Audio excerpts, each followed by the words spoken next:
ثاني أنا وتشو جاي بيصير غطيش أنا بس عادي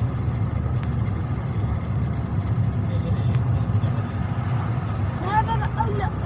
أولو وطنانو بيني يا شباب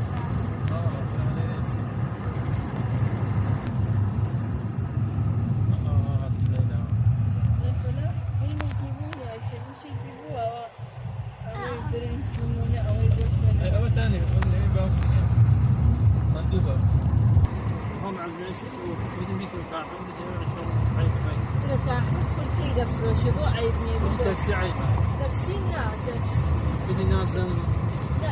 أما هنا قلنا بقالي أو ثلاث أيام كذا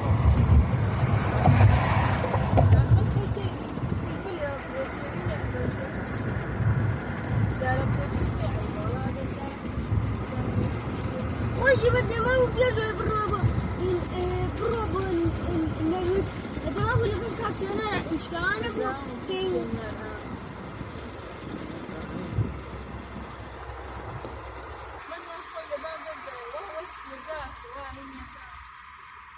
بإذن هذا كلها كذا عاوز هذا جاشة حصاري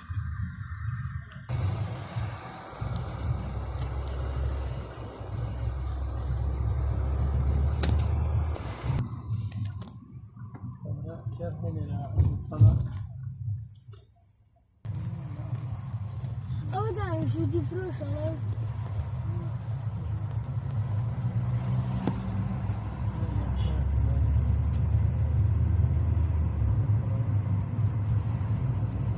هذا الشغل مشينا على بحره